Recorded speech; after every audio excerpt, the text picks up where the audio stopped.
Good afternoon, everyone, and welcome back to the Peterson Institute for International Economics.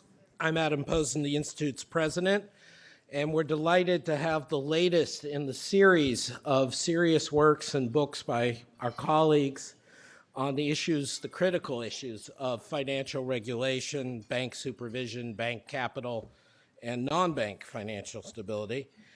Today, of course, we are releasing the new book, The Right Balance for Banks, Theory and Evidence on Optimal Capital Requirements by Bill Cline. We obviously, additionally, just a few weeks ago, had a book on a related topic by Morris Goldstein. And we're delighted today to have another of our colleagues working in this area, Simon Johnson, come forward as a discussant. Let me, before I let Bill and our distinguished discussants come forward, let me just say two institutional things relating to these issues.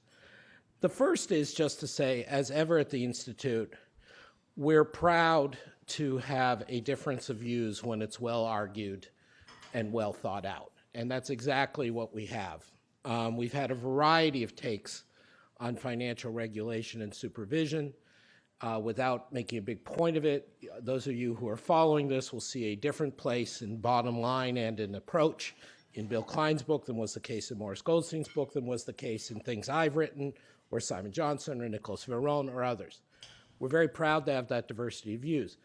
But that also means that I hope those of you consuming our works understand both how much debate and thought goes into them, that we're all open to each other's criticism, and that where we do agree, you all should pay particular attention. And so there are a few issues in the financial regulatory sphere where I think almost all of our fellows who work as experts in this area agree, and all of them will be made worse by the repeal of Dodd-Frank in the present proposals. And I don't think I'm misrepresenting any of my colleagues' views, although they're free to correct me if that's the case. So the issue of financial stability, of financial regulation, wherever you come down, does require a decent amount of capital in the banking system and does require a decent regulatory supervisory framework independent enough to implement that. I think, as evidenced by the distinguished current and former officials we have in the room, they also agree. And so while we're going to get into some very serious, detailed recommendations and analyses, let us focus on that big picture that all of us in the building, and I think most of us who are sensible and honest, know that there is a sustainable, necessary level of bank regulation and supervision, and that the current discussion seems to be going away from that in the US Congress. The second point I would just make is that Bill's work is extremely fresh. For those of you in an analytical sense, and that is something that I've always admired about Bill, and I think many of our colleagues join me in this, for the many years he has been here at the Peterson Institute, going back to 1981, where he was, I think, employee number 3 after Fred and John Williamson. Bill has always cut his own independent cloth. He goes back to first principles, and he tries to do it right. And this book is another example of that. As many of you are aware, there has been this debate about capital standards, and some of the extremes were put out there by our friends Anat Admati and Martin Hellwig on one side, saying it would be, to caricature them but only slightly, it would be costless to triple bank capital and a good idea. And then the, frankly, risible report that came out in the middle of the crisis by an unnamed institution, claiming that there would be calamitous costs were we to increase capital standards, which was also wrong. Bill went about his own business and freshly said, this is an insurance problem. What's the right cost? What's the problem we're trying to insure against? What's the right amount of premium? And then what would it take? What's the trade-off for paying that premium? And again, we can all disagree or debate various aspects of how Bill did this, but that was the right principled way to come out. And in a sense, if I was asked, which I am, to give the newsworthy bumper sticker of this, It's that increasing capital for banks is necessary, but it is not costless. It is more is needed than we currently have, but much more would be highly costly. I think that's a fair distillation of Bill's much more subtle and detailed analysis. And that is news in a world where these things are being debated. After Bill's presentation of his new book, we will have incredibly distinguished speakers to remark and discuss, and I'm grateful to both of them. Professor Daniel Tarullo, who recently ended his distinguished tenure, and frankly, I will thank him, your true public service, Dan, for 8 years on the Federal Reserve Board, representing the U.S. and the Federal Reserve in international financial regulatory matters, being part of the Federal Reserve leadership throughout the crisis, and maintaining the highest standards of principle. Thank you, Dan, for doing what you did, and thank you for joining us today. Dan this year has been serving as a distinguished fellow at MIT's Golub Center for Finance and Policy, and I expect he will be continuing to return to legal academia, where he had a distinguished career in between his service in government. We also have with us our close colleague, Simon Johnson, who's been affiliated with PIIE since 2008. He is, of course, the Ronald A. Kurtz, 1954 professor of entrepreneurship at MIT Sloan School of Management. He is a foundational member of the Sloan School, where he's head of the Global Economics and Management Group, a member of the Executive Personnel Committee, and chair of the Sloan Fellows MBA Program Committee. He co-founded and currently leads the Global Entrepreneurship Lab, but many of you on today's panel, on today's topic, know him as one of the leading voices advising primarily, but by no means solely, Democratic politicians. He'll advise anyone who'll listen to him on some very forthright ways to think about. That's actually true of all of us, but most of us don't get as listened to as Simon. On the realities of financial regulation in today's world. So I think it's an outstanding program. I think The Right Balance for Banks is an outstanding book. Bill Cline, please.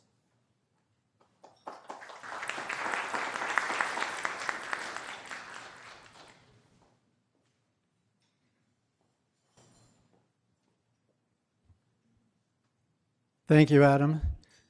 And I'd like to thank Frederick PIIE for his excellent research assistance on this book. Let me begin with a few summary observations on where we stand in banking reform. First, Basel III did not go far enough on capital requirements. However, capital targets estimated by some leading academics would be far too high and too costly. Second, so-called total loss absorbing capacity, or TLAC, at 18% of risk-weighted assets doesn't solve the problem because of crisis dynamics associated with it. Third, although higher bank capital today makes the system safer than before the crisis, Dodd-Frank weakened the Federal Reserve's lender of last resort capacity, a serious mistake. Fourth, for European banks, the use of internal risk-weighting models remains a source of weakness. It is important to implement the so-called Basel IV reform, placing floors on how far below standard risk weights the internal models are allowed to go.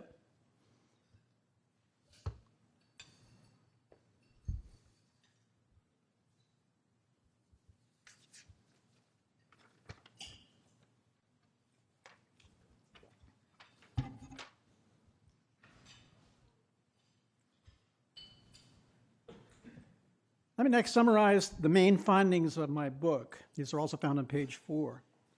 First, the so-called Modiglianimiller offset, whereby more equity does not necessarily increase the average cost of capital for banks, even though equity is higher unit cost, because investors will accept a lower rate of return when they see that there's less risk, is less than half right. So, more equity capital is not a free lunch. Second, higher cost of capital to banks translates to higher cost of capital to the economy, and an increase in the ratio of equity to total assets by 1 percentage point I calculate, reduces the level of potential GDP by 0.15%, as measured by a standard production function, aggregate production function. Third, I estimate that the long-term damage from a banking crisis is 64% of 1 year's GDP. Fourth, the probability of a banking crisis is a highly nonlinear function of the amount of bank capital, dropping off very steeply at first, but then turning very flat.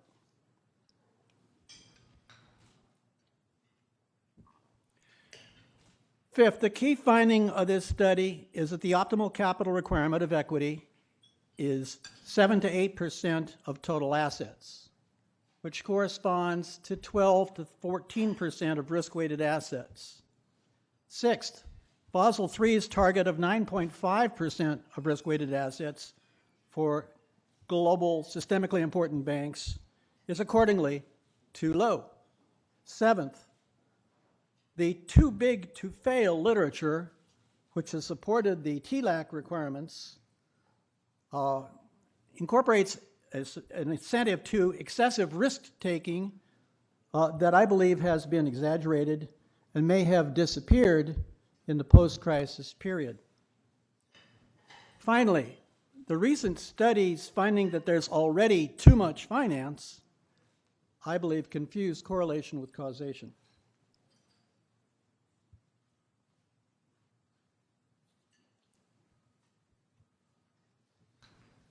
Chapter 3 of the book makes new estimates of the Modiglianimiller offset for banks.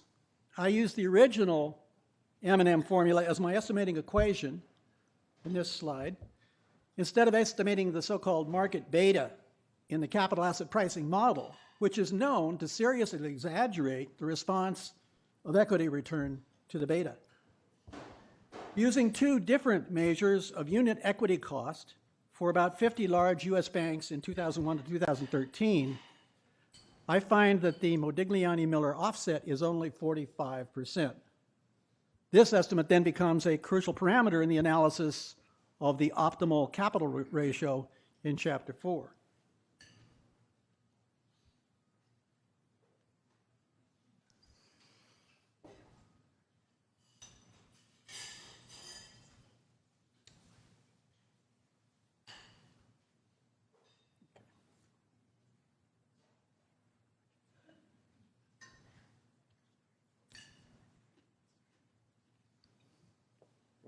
The cost-benefit analysis begins with the quantification of the typical damage caused by a banking crisis. This figure shows the path of actual output through time t1 and an assumed continued trajectory thereafter. A large estimate of damage would be based on projecting growth from the peak output before the crisis. But typically that peak will have been above output potential. So it's more relevant to use for comparison. Growth would have occurred from potential output. Second, because the capital would have been formed in the absence of the crisis, would not have had an infinite life, I phase out the loss after or over a 15-year horizon. Now, this method arrives at an estimate of long-term loss from a banking crisis that equals areas A plus B, amounting to 64% of 1 year's GDP base based on past experience of many countries. Now, I calculate that the frequency of banking crises for industrial countries over the past 40 years has been 2.6% incidence per year. So the annual expected loss from a crisis equals 2.6% multiplied by 64% of GDP, or 1.7% of GDP.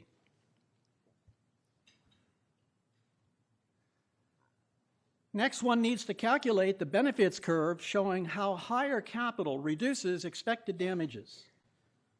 The base damage is the 1.7% of GDP. The probability of crisis declines as the capital ratio K increases, and it shows about a cubic relationship with a very rapid initial decline. The benefit, of course, is the change in the probability of crisis multiplied by the size of the base damage. I estimate this probability curve of crisis related to capital from a set of estimates prepared by the Basel Committee in 2010. As you can see, their base probability of a crisis is higher at 4.6% for 7% ratio of capital risk-weighted assets because they have a shorter period. They used a shorter period that was heavily influenced by the Great Recession. I retain, however, the curvature of their probability schedule. For example, it shows that a drop, or that if you go from 7% to 10% of risk-weighted assets, you can reduce the probability of the crisis by 3 percentage points. But if you go from 12% to 15%, you only reduce it further by 0.4 percentage point. I'd like to underscore that the sharp curvature is crucial to the diagnosis that I obtained that far higher capital ratios, such as those advocated by Admati and Hellwig, would provide very little additional benefit. I would also emphasize that the Basel Committee study remains the most authoritative study and survey on this issue, and is based on numerous econometric studies and portfolio models.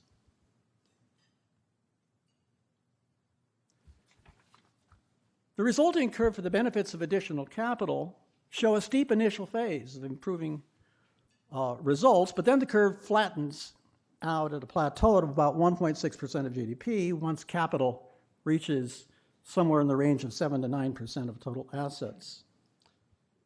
The next step in the analysis is to evaluate how costly additional capital would be, bank capital would be to the economy. Well, the average cost of finance to banks depends on the cost of equity, this rho, the interest rate, R, the capital ratio, K, and the Modiglianimiller offset, mu. Banks pass along the higher cost from higher capital requirements. I assume that there's some spillover to non-bank credit. Average cost of capital to the economy, W, is a weighted average of bank, non-bank, and corporate retained earnings equity finance. The proportional change from higher capital requirements, V, is then a key input to the cost calculations. At this point, I decided to use the aggregate production function approach of Miles, Yang, and Marchigiano.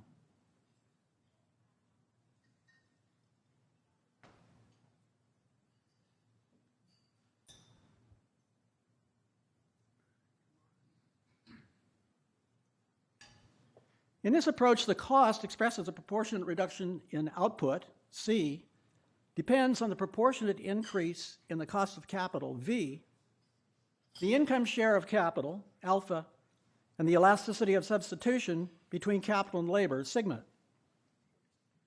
This approach gives a far higher output reduction as you raise capital than some other approaches.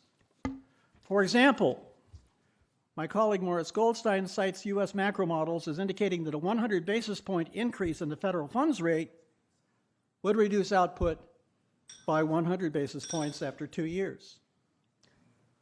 But if the economy-wide real cost of capital were to rise by 100 basis points from its base level of what I estimate is about 5%, that would be a 22% increase in the cost of one of the two factors of production in the economy, capital. In the aggregate production function approach, there would be a resulting large cutback in capital stock, causing long-term output to fall by, I calculate, 700 basis points. 7 times as much as postulated from the short-term macro model rule of thumb.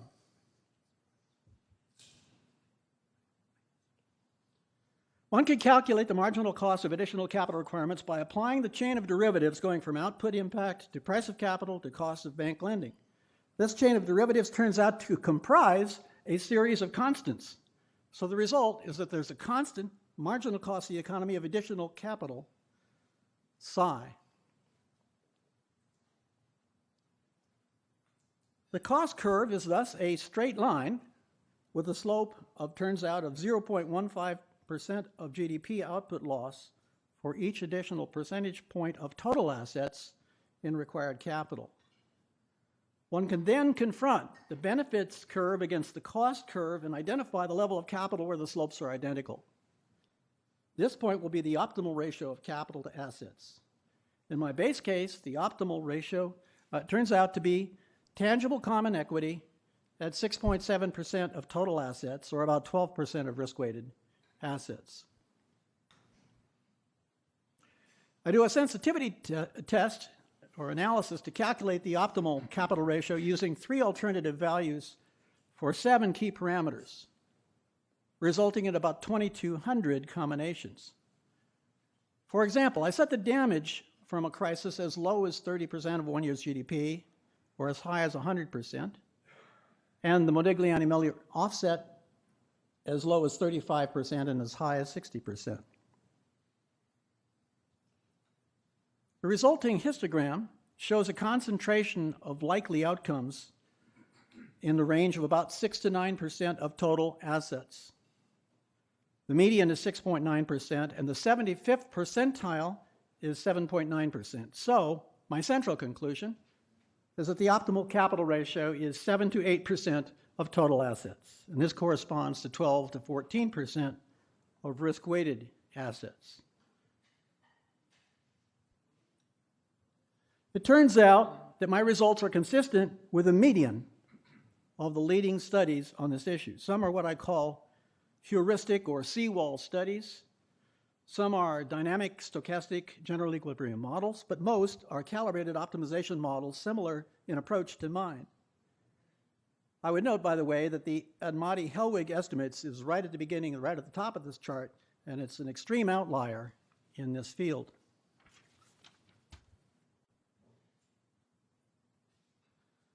My former colleague, Tam Bayumi, asked whether my results are just US specific, and whether the cost of the economy of more capital would be much higher in the euro area, where banks are much more important in providing financing. So I included in the book a special calculation.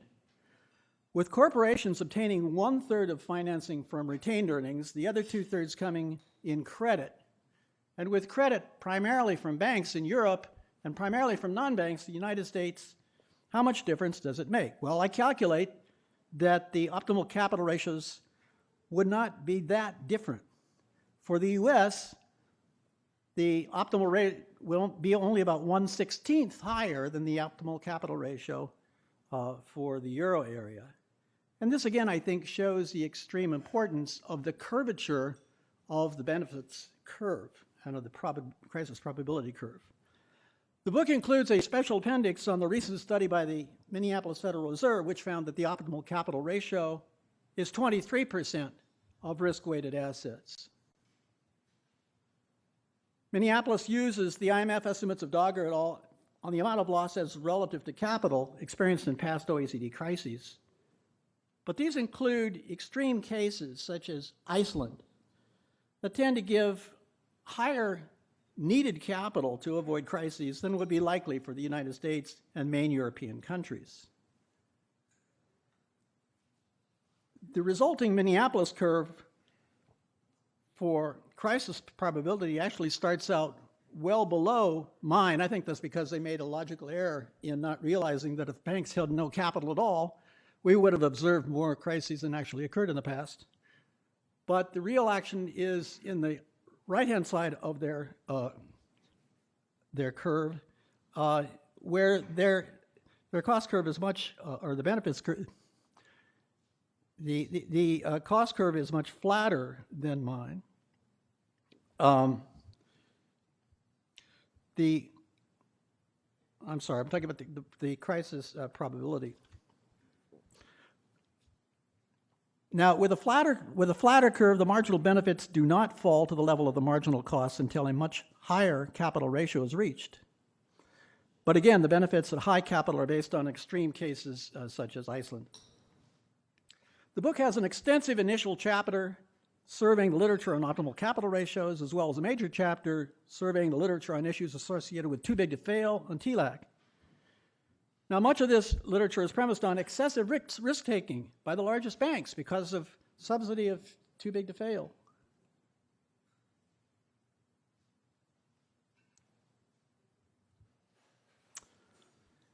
But I find that in the United States, for the 50 largest banks, the proportionate losses in the Great Recession were no larger for those banks with assets over $100 billion, about halfway across this chart, than for those with assets below this threshold. Moreover, the literature now seems to be showing that the too-big-to-fail bond spread advantage has disappeared, had done so by 2013, reflecting a higher risk of mandatory bail-ins.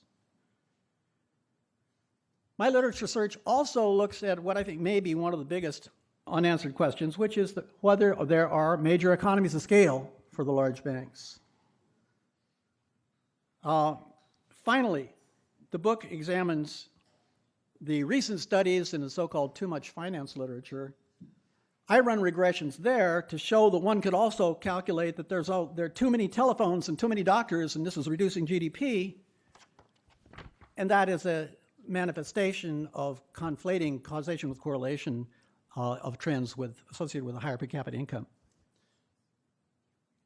So there are many aspects of the book that warrant attention that I've not addressed, such as a special appendix on Deutsche Bank and the scare last September, and somewhat skeptical observations on the effectiveness of so-called orderly liquidation authority and single point of entry. However, I will stop here so that we can hear the views of our distinguished discussants. Thank you.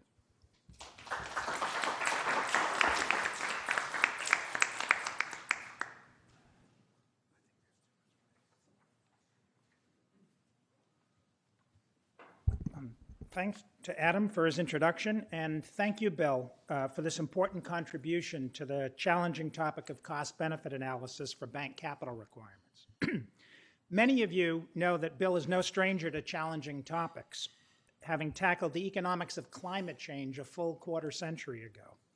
In a deservedly award-winning book published in 1992, he pushed back against what was then probably the majority view among economists across the political spectrum, that the costs of proposed abatement measures would exceed their benefits. But he pushed back not with high-flown rhetoric, instead careful, comprehensive analysis, and with complete transparency about the methodological choices he was making. As you can tell from his presentation a few moments ago, those same qualities are evident in his new book. Now, with Bill and Simon and Adam being the other speakers today, I'm obviously at a comparative disadvantage in modeling costs and benefits. So I'm going to make use of my comparative advantage by speaking from a policymaker's perspective. First, I'm going to offer a few observations on the limitations of at least the cost-benefit analyses that have been done to date for policymakers faced with the practical imperative of developing, applying, and adjusting capital requirements. Then I'll very briefly suggest how I think cost-benefit work should be used as regulators carry out this job. And I'll end with an even briefer comment on the current state of capital regulation in light of all that has gone before. So my first observation is the almost axiomatic one that responsible policymakers should always think systematically about costs and benefits in considering any regulatory action. But given the necessity of assumptions about relationships among economic variables, uncertainty about the adaptive behavior of regulated entities, difficulties in quantifying many intended benefits of regulation, and other factors, one should usually read point estimates of optimal regulatory requirements with a critical and at least somewhat skeptical eye. Ranges that take account of reasonable differences in key assumptions are generally more convincing and helpful. My second observation is that this comment I just made applies with particular force to assessments of the costs and benefits of prudential capital requirements and more generally to regulation intended to protect financial stability. While all good cost-benefit analysis is complex, in some regulatory areas, the relevant economic and other causal relationships are at least somewhat discrete. For example, in considering a specific OSHA regulation, one must assess empirical studies, assumptions about pass-through of costs, and the like in evaluating the costs to employers and consumers and the benefits to employees, insurance companies, and taxpayers. Still, the most relevant factors are largely isolated from the broader economy. But preventing a financial crisis, or the costs of a financial crisis, or the costs of higher capital requirements to the economy as a whole, these issues by definition implicate the entire economy and the financial system thereby introducing new levels of uncertainty into the analysis. And in this context, some of the most consequential assumptions turn out to be very contestable. Consider, for example, the likelihood of a financial crisis. In addressing this issue, Bill notes that the 2010 Basel Committee cost-benefit analysis considered banking crises going back only to 1985, and that there was a Spanish banking crisis in 1977. He then extends the relevant time frame back to that date. Since reading his table, I don't think there were any other crises in that additional 8-year period, so the result is a lot more country years in what's effectively the denominator, with only one more crisis in the numerator. There's no right or wrong here, but as Bill explains with his characteristic openness, this choice is quite consequential for the estimates of benefits of crises avoided. Another key factor identified by Bill is the cost of a financial crisis, and specifically the degree to which it has a permanent effect on the economy. Talk about a complicated question, and one very much under current debate. Again, while there may be some unreasonable answers that we could justifiably ignore, there is surely a range of reasonable answers based on current knowledge. Bill, for example, applies straight-line depreciation and seeking a middle ground between only temporary effects and permanent ones. A recent study by some Federal Reserve Board economists stipulates a decay of 5% a year of the post-crisis effect on GDP growth. These both seem to me within a reasonable range, but the fact is we really don't know enough about the persistent effects of different kinds of financial crises to be very confident about any. Again, the impact of the assumption on long-run effects on the conclusions about optimal capital levels can be substantial. And what of the arguable proposition that the costs of financial crises may be rising as capital and traditional lending markets have further integrated? My third observation is that nearly all the cost-benefit studies I have seen use aggregate capital numbers when considering the likelihood of a crisis and cost to the economy. These studies tend to produce either a single optimal capital requirement or a range within which such a requirement could be chosen. But there's a significant variance in the vulnerability of firms to systemic stress and an enormous variance in the impact of the strains or failures of different firms upon the financial system. The costs of failure of a large systemically important institution are disproportionate even to its significant share of total lending. The implication for regulation is that required minimum capital levels should also vary. These and similar issues, as well as the limited number of observations we have of financial crises, leave me uncomfortable with using even the most careful and transparent of cost-benefit analyses as the direct basis for setting capital requirements. But they should play an important role in that process. So let me now briefly sketch out how. To begin, I would still start with what Bill describes as the seawall approach to calibrating a range for capital requirements. After all, the principal, though not only motivation for capital requirements, is to ensure a buffer that could absorb a level of losses at banks that would, for example, endanger the Federal Deposit Insurance Fund, or endanger continuing financial intermediation, or endanger financial stability. This is hardly a mechanical exercise, of course, and judgment is needed, among other things, as to the hypothesized severity of the storm from which one is trying to protect the system and the amount of damage one is willing to risk. But these kinds of discussions actually force explicit consideration by policymakers of the degree of protection they are seeking in their regulatory undertaking. The next step, I think, is to then calibrate different levels of protection for different kinds of institutions, depending on their specific vulnerabilities and their potential for imposing negative externalities on the rest of the system. Hence my earlier mention of the Deposit Insurance Fund, viable credit intermediation, and financial stability as distinct regulatory aims. In doing so, one should also consider additional factors such as the impact of other regulatory requirements and the relative degree of risk aversion that is appropriate to the various regulatory aims. Now, this, I think, roughly describes the regime we've been moving to since the crisis. Here in the United States, the generally applicable capital requirements are complemented with the higher loss buffers for larger banks as determined through stress testing, and capital surcharges for the most systemically important institutions. Having derived at least presumptive ranges for capital requirements using varieties of the seawall approach, I think one then should import the insights gleaned from careful cost-benefit analyses of the sort that Bill has presented today. One use of these studies is simply as a reality check against the seawall approach. If the presumptive capital requirements seem out of line in either direction, with a rough consensus emerging from rigorous studies, then some adjustment would be called for. Less dramatically, the cost-benefit studies may help make a choice within the range of minimum requirements suggested by seawall analysis. A second use of these studies arises from some conclusions that may be common to many, even where their quantitative prescriptions vary. Notable among these is the apparent shape of the cost and benefit curves, which Bill emphasized in his presentation. In Bill's view, one that is shared by a number of other authors, the cost curve is more or less linear, while the benefit curve has a steep upward slope that then levels off rather markedly. Bill underscores the importance of the conclusion about the shape of the benefits curve and notes the need for more research on its shape, and I would add, the approximate point at which the leveling off begins.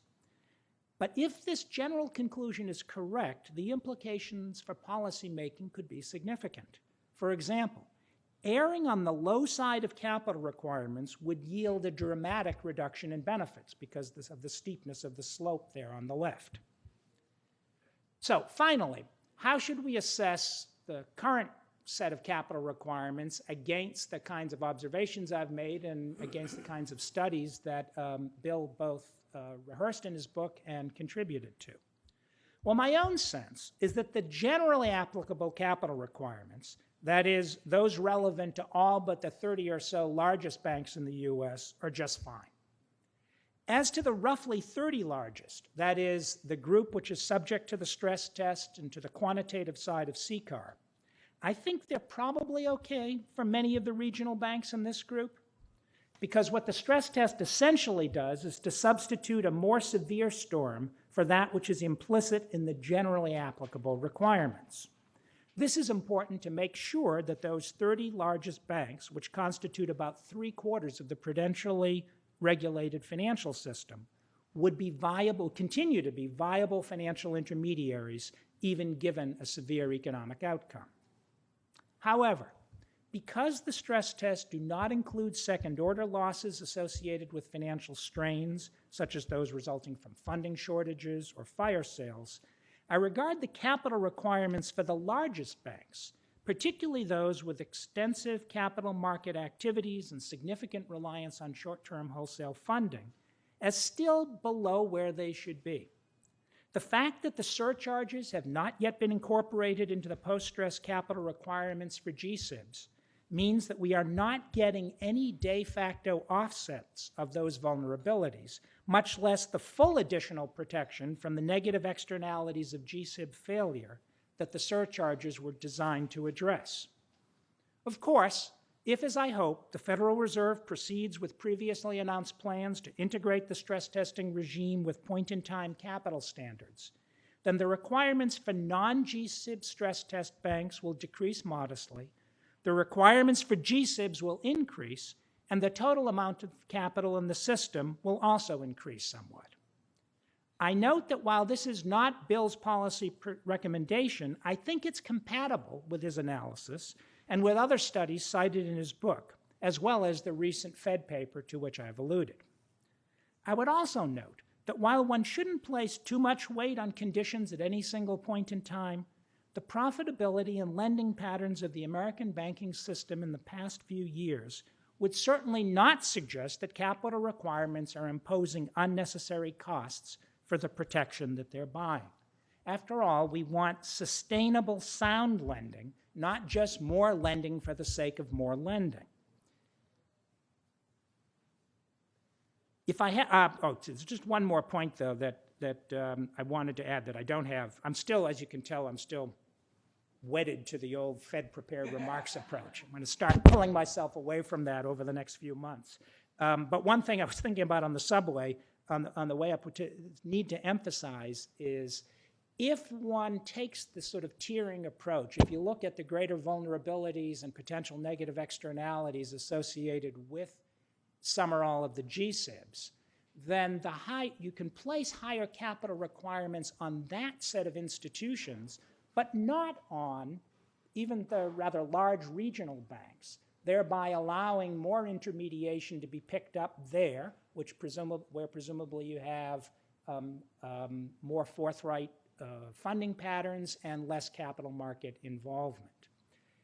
If I had more time, I'd say a few words about some other issues that are raised in Bill's book, such as the relative utility of using the leverage ratio as the metric for looking back at past capital levels, the role that TLAC, I think, is intended to actually play, and the different ways to think about capital coming out of a crisis as opposed to in a roughly steady state.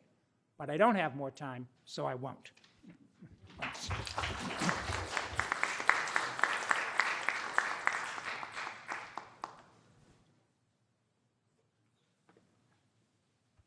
Thanks very much for the opportunity to be here today. And thanks, Bill, for, as Dan said, another stimulating, very transparent, clear, deeply analytical, and thought-provoking book. I have three questions that I'd like to put to you, all of you, now. First of all, what is bank capital? What is this bank capital that we keep talking about? It's very common among sophisticated audiences of this kind that nobody actually defines bank capital and talks about it in any specificity. We rush to this more sophisticated, nuanced discussion. Maybe that's fine, but I can assure you there's a lot of people out there who are fundamentally misunderstanding what bank capital is and misrepresenting it when they write about it, including in our leading newspapers on a daily basis. The second question is, if we can understand what bank capital is, how much capital do banks currently have on their balance sheets in the United States? Again, it's very common for officials, for example, to say we need more capital, but the numbers are a little elusive. This is all about the numbers. And the third question is, if we know what capital is and if we can figure out what the numbers are, is it enough? Is it enough for what we think may be coming to the world? And I like the discussion of seawalls. I think we should spend more time studying seawalls. Perhaps we should even go on some field expeditions and go look at some actual seawalls. I talked to some Japanese officials recently about the Fukushima nuclear accident. And they said, the problem was the seawall wasn't big enough. I said, why wasn't it big enough? They said, we had a lot of data on tsunamis in Japan with thousands of years. But that tsunami was bigger than any one that we'd seen historically. So, what is bank capital? I realize that there's a lot of really good stuff in the book, and Dan flagged a lot of it, and I'll mention some more of it. The one thing I really don't like about the book, and I see Steve Weissman in the back row, so I'm looking at you, Steve. The cover is a picture of a bank vault. When you see a bank vault, you think, oh, this must be about what the banks have in their vaults. No! Bank capital has nothing to do with what's on the asset side of the balance sheet. It's not about cash or liquidity or anything like that. I'm not saying, Bill knows this. I wish the book were clear about this at the beginning, just because so many other people misunderstand it. It's about how you fund your bank. Do you fund it with equity or do you fund it with debt? Very simple, very straightforward, basic corporate finance. Now, there is something strange here. I think we should admit and be very clear about this. Capital requirements are the government and government officials like Dan and his colleagues at the Fed telling the private sector how to fund their businesses. Now, that's a really strange thing to do. We don't do that across almost any other part of the American economy. Why do we do it for banks? Well, because we had a lot of very difficult early experience with banks. Banks perform, obviously, some functions that are essential for the broader economy. And we learned that they have, under various circumstances, an incentive to run themselves with a lot of debt, very little equity. Now, you can argue about why they do that, and Bill has some review of that in the book. But historically, that's the case. They over-leverage themselves. There are some externalities from that policy, so they don't fully bear the costs of their failure for one reason or another. And that long predates the modern period and the big banks. So we're talking about the amount of equity on the balance sheet of banks. And we're talking about how much the government should require them to have. So this is obviously about the numbers. And what are the numbers? Well, there's a lot of debate about the numbers, and we can spend a great deal of time on this. I always carry with me on a one-page format Tom Hoenig's numbers on bank capital. Tom is sitting in the front row here because, as Oscar Wilde said, it's important to have something sensational to read on the train. And Tom has done a really good comparison across countries and across banks. It's extremely fair and transparent, with an emphasis, for good reason, that you can read in Tom's work, and I don't think Bill disagrees with this too much, and I think Dan was very much in line with this, both in his public policy life and in what he just said. More emphasis on the leverage ratio than on this risk-weighted measure of capital. What are the risk weights? What are these risk weights? Well, the risk weight is this idea, which maybe doesn't seem too implausible, that some things are safer than other things, so we shouldn't have to. You can let me have more debts, more leverage for these safer assets.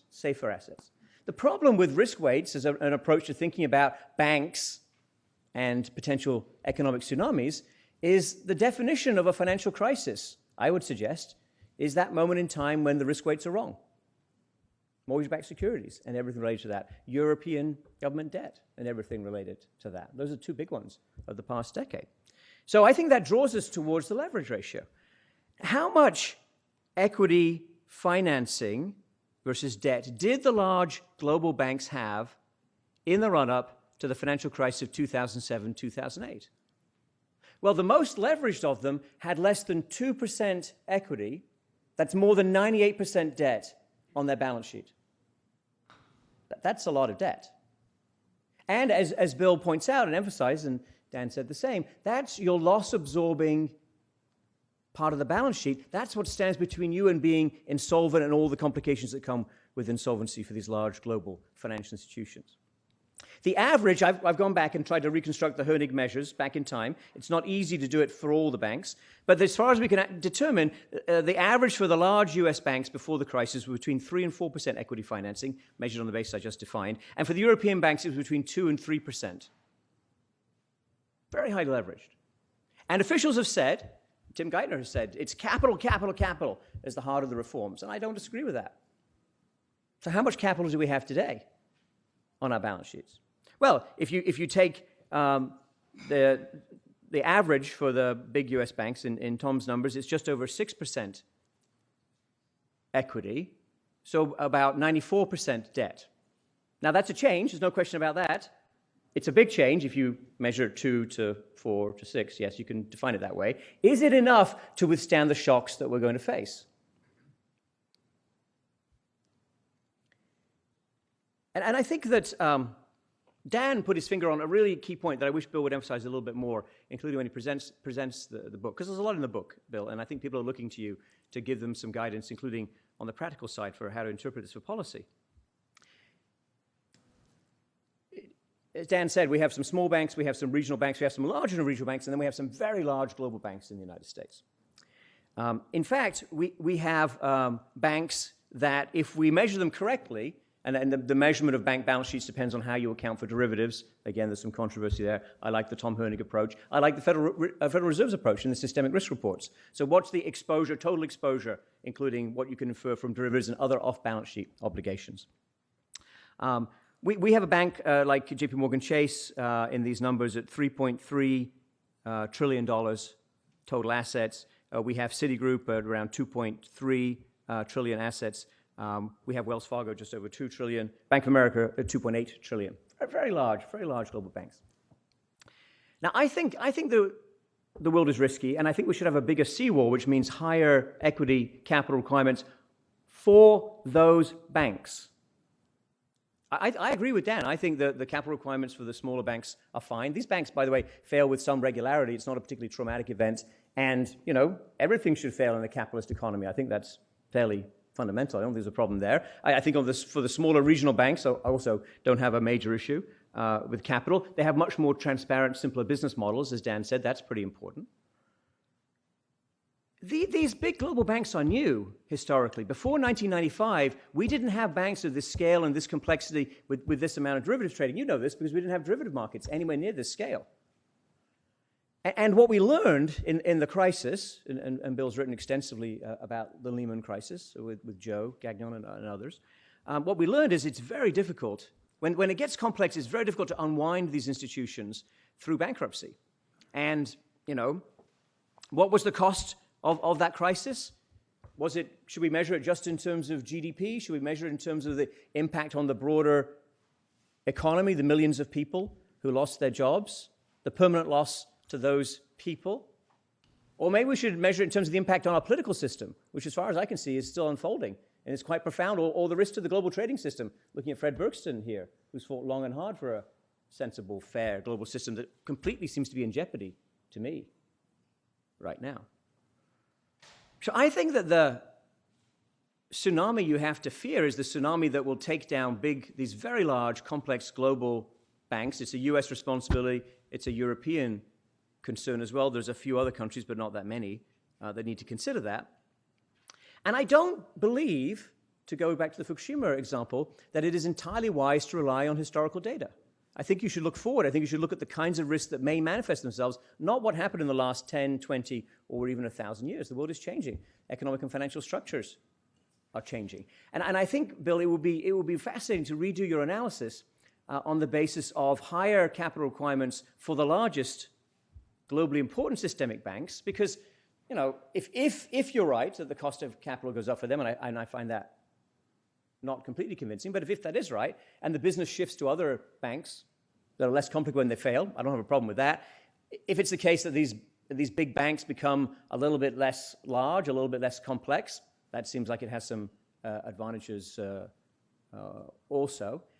And if there really were a profound effect somehow on the structure of interest rates that slows the economy, then we're looking at Dan's successors at the Federal Reserve and others because they have control over interest rates. I'm not, I agree with Dan. I think we should not be arguing for a low interest rate policy forever. That's not the way we run this economy, and not generally considered to be the goal of monetary policy either. So with those caveats, I think that I would love to see the implications of significantly higher capital requirements for the globally important, global footprint, extremely complex banks. We call them banks. Final thought. We call them banks. We call everything banks, and we use this shorthand again in these conversations between specialists.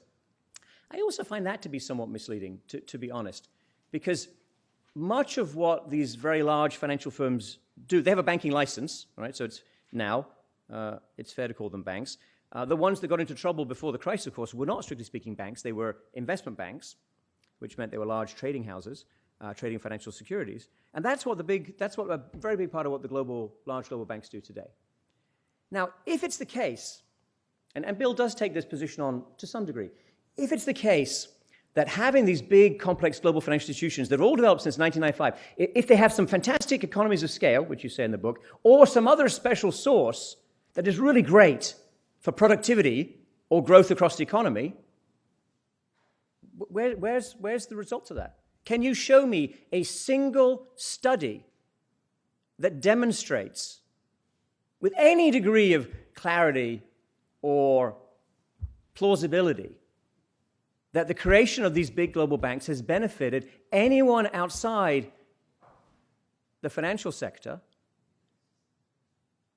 consumers, producers, you can name it as you want, or actually anyone in the financial sector except primarily the people who work at those banks? And even within those banks, the primary beneficiaries have been the people who run the banks as CEOs, not the shareholders. Bill, you and I have discussed the fate of Citigroup shareholders many times, and I'm sorry they aren't mentioned a little more prominently in your book, because I think what happened to them was a tragedy and an abuse of the system.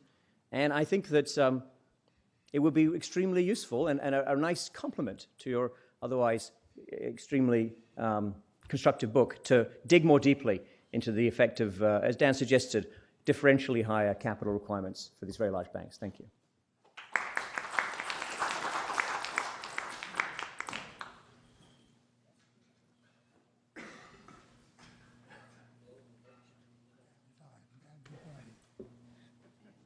Thank you, Simon. Thank you, Dan. Thank you, Tom, for your silent assent.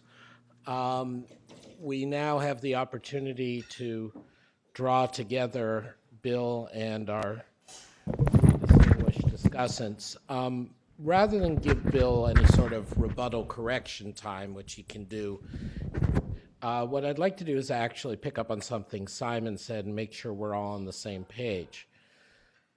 Bill and then Dan, what do you agree with Simon about the importance of leverage versus capital ratio, both in the sense of how he characterized your view, but also in the sense of what we should be focusing on? Bill? I think you need both to look at the leverage ratio and the risk-weighted ratio. And the reason is that if you just do it on the leverage ratio, you're going to be setting up this perverse incentive in the system for everybody to go out and do risky stuff, because it's not going to have any marginal cost as opposed to doing the safe stuff. That being said, I think that there should be what they call an output floor for the internal models that is fairly close to what are widely agreed standard risk weights by categories. So I would like to say it should be a balanced view on this. Okay. Dan, what do you think? Yeah, I actually, one of the things I telescoped there at the end was meant to be a more narrow comment, which is, if you look back, to the degree people try to say, well, okay, we're going to use the leverage ratios as predictors, or we're going to judge capital strength based on what the leverage ratio was in 2003. I think there is a problem with that, because at the time, guys were optimizing their risk-weighted capital position because that's what was binding on them. And if you change it so that the leverage ratio is binding on them, they're going to optimize to that, perhaps in the way that Bill just suggested, by taking on way more risk. So that's why, like Bill, and I think like a lot of people, I think many of us, myself included, thought that leverage ratios were way underemphasized in the pre-crisis period. I wouldn't want to go, just to be straightforward about it, I wouldn't want to go the Choice Act route and have only a leverage ratio. I really do think you need both, because both allow for different forms of arbitrage. I'm just following up on that. I'll go to Dan first and then come back across Simon and Bill. We do have the Choice Act underway. We do have some potential changes coming. Without asking, or for that matter, wanting you, Dan, to get into a whole defense of everything you did, which of course you believe was perfectly right, except for the parts that other people made you do. What in terms of TLAC and the other more complicated pieces you put into building the seawall, what should we be monitoring? What should we be worried about? What should we be trying to maintain? So I think Simon and I were both suggesting that capital levels applicable to the largest, most systemically important banks are a key accomplishment of the post-crisis period, and their erosion would be, I think, really a very unnecessary and potentially quite harmful development. And that erosion can happen in several ways, one of which would be you sort of change the scenarios for the stress tests. Right. Or you do something like that. Or you use internal models and all of a sudden the de facto risk weightings are way down. So I think that's what we need to keep an eye on. And Adam, I think you and I discussed sitting here 5 or 6 years ago, higher capital is something that historically has brought principal conservatives and principal progressives together. It's got a moral hazard dimension. It's got a lot of dimensions that appeal to both.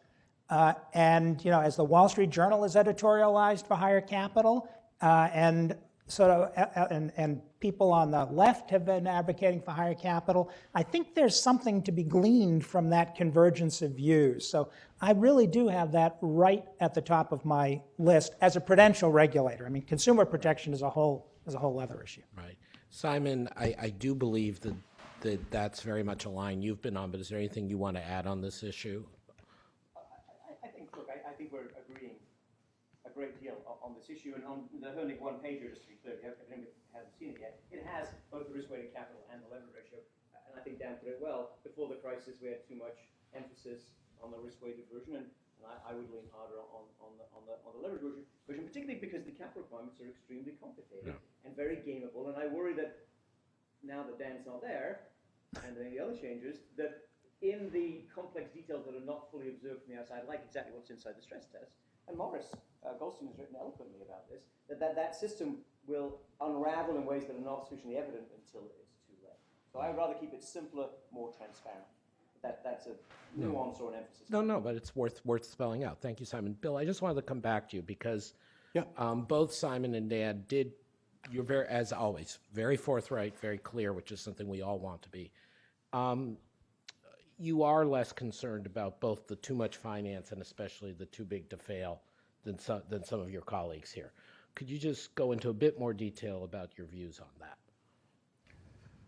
Well, I think it's important that we not get a bit of a red herring by sort of saying, well, the big banks, that's one thing, but what we're really talking about for the system, we got to take account of the small bank. I mean, that's in some sense obvious to me, but the fact is the big banks is where the money is. 50 U.S. banks account for 80% of the assets. So the operational question is really, and much of my book is about the big banks. I talk about the 9.5%. Well, that's already a differentiation in the existing system between the big banks and everybody else. So the operational question is whether Basel III should go above 9.5% of risk-weighted for the big banks and leave the smaller banks at 7%. I would say the most important thing now in the legislation is not to reduce the capital requirements for anybody. I don't see any, I think what needs to be reduced is probably all of the countless, accounting and legal, and if the burden of, and that's got to have economies of scale, if you can, and so that if you're a small bank and you've got to go through all these hoops that, city has to go through, and you got to do it by contracting out, so that's got to be a problem. But keep the capital, don't reduce the capital, full stop for the next phase of legislation. Then the question is, how much should you increase the capital for the biggest banks? I'd like to see it increased by about a third. In this climate, I think that's probably optimistic. So that's sort of where I'm at. Great, thank you for that.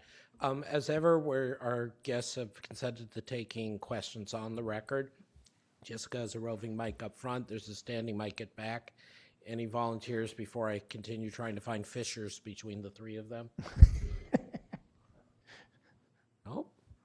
Okay, so then let's go back. One of the things, Bill, which you raised and which I know both Simon in writing and Dan in practice have coped with is the differential organizations and, frankly, the differential stability of the European banking system at present versus the U.S. And you, as you said, you responded to our colleague Tam Bayumi, who was visiting here last year, and you ran your regressions.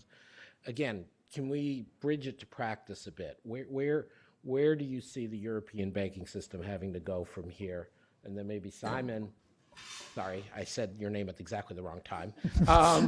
Simon, you and Nicholas Verone, among others, have written about the problems of accounting and differences, U.S. and European. Maybe you could say a few words about that as well. But Bill. Well, one of the appendices that I would suggest people might want to look at is this one on Deutsche Bank. And as that was breaking out in September, I tried to decipher what was really going on. And one of the things that struck me was the high level of derivatives on the balance sheet of Deutsche Bank. And if you go through a sort of back of the envelope calculation, it doesn't take much of a discount for they're not really worth what it says to help explain why the market valuation of the capital was so much lower than the book value of the capital.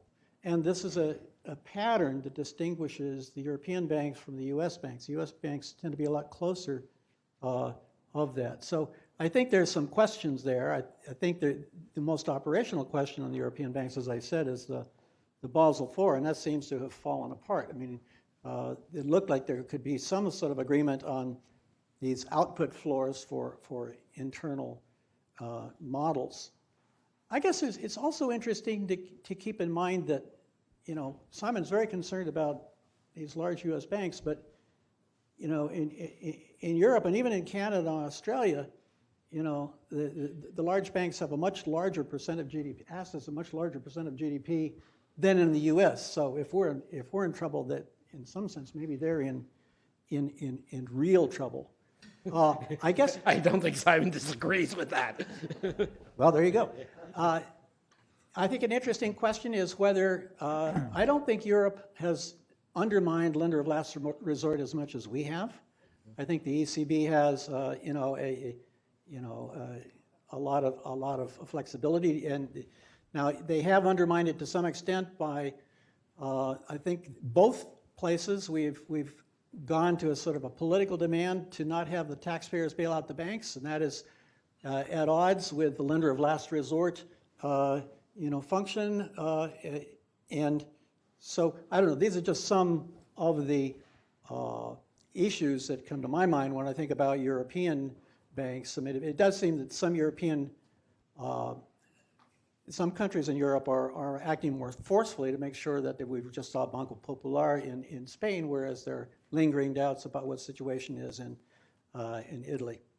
Thank you. I'll go to Simon in a second, but just to say, that's of course the issue near and dear to my heart in my limited writing is the cutbacks in Fed lender of last resort and emergency authority that came with Dodd-Frank, even in another alliance, Dan, of progressives and conservatives that may have, in this case, have not done, in my view, the right thing. But anyway, Simon, on European banks. Yeah, well, if I could on the lender of last resort, I think I may be a bit more positive about the Dodd-Frank outcome than you and Bill. But I would say that, to Bill, given your articulate and long-standing concerns, you should include that as a cost of the crisis.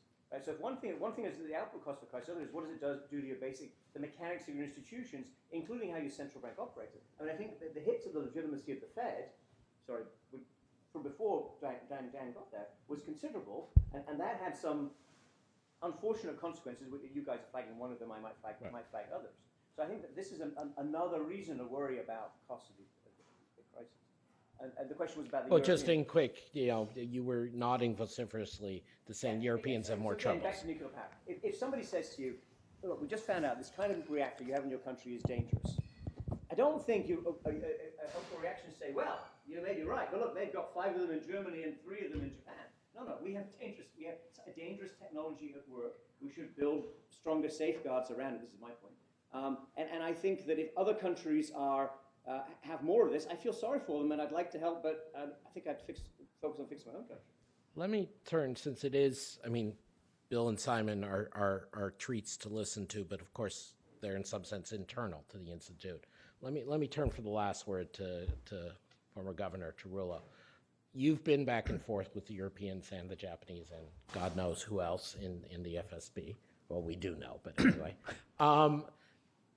Supposedly, I think Schäuble and the Europeans are supposed to be meeting on some sort of agreed standard in the next few weeks about what they want to bring to the Basel table on capital. As we seem to have your designated de facto successor coming in at the Fed, not yet approved, what should the U.S. representative of the Fed at the FSB and in the major venues be pursuing in the next year? What is it you think is critical? Yeah, so, I mean, essentially, a lot of the issues, you know, Bill referred to Basel IV, which was kind of what the banks tried to call it, on the theory that if they called it Basel IV, maybe you could stop it from happening. And to some degree, I think there was success there because a lot of the changes that were thought about, which would effectively have raised capital requirements across the board, have been moderated in line with what was conceitedly a shared premise at the beginning that the last stages of Basel III should not appreciably raise the capital requirements that apply to everybody. What I think is the key issue is the one that you alluded to, that Bill and I think Simon have already referred to, which is the risk weighting and the floor for the risk weighting. I mean, this is, you know, one can start with a fair degree of sympathy for European authorities, because if you think back to 2009, they didn't have the SSM at the time. There wasn't a way to really respond Eurozone-wide, much less EU-wide, to what was going on. And then, in a period in which I think we were in a position to force banks out to raise capital to get them at least up to some baseline from which we could then build with retained earnings, they then hit sort of the various iterations of the Eurozone crisis and the Greek problems, which I think were a further handicap for them moving forward. So they were kind of behind in a lot of ways. They weren't in a position to force the recognition of losses to get those initial recapitalizations, and they've been trying to play catch up, I think, ever since. And yet, they've now got the new resolution system in place, which kind of presumes that everybody got well recapitalized, which they didn't at the time. So I actually have quite a bit of sympathy for the policymakers in Europe. I think the SSM is composed of a very professional, very committed, but limited group of people. I think they're only somewhere in the 900s in the entire SSM. And so they can't do the whole job themselves, and they've got a lot of pressures that they're facing in the EU. I think that the technical issue is still capital levels for these banks, derivatives, some of the other things that have been subject to internal ratings where they probably haven't been well scrutinized, the models haven't been well scrutinized over the years.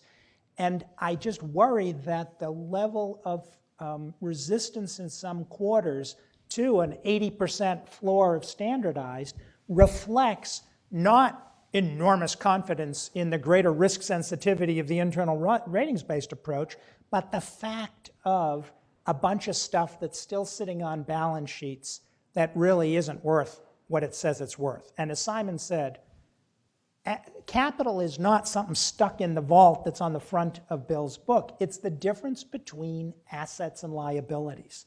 And if those assets are not worth as much as people say they're worth, you've got a lot less capital. The second edition will have a Simon Johnson designed cover. Well, on that note, I'm going to hold up the book again. This is actually Simon's copy, but you can see he really did read The Right Balance for Banks by William R. Cline. It is still a lot about capital, and Bill has done some foundational thinking about how we should deal with that. Thank you to Dan for gracing us with your insights. Thank you for Simon for your collegial comments, not only today, but throughout the process of all our research. And thank you especially to Bill. Congratulations on the new book.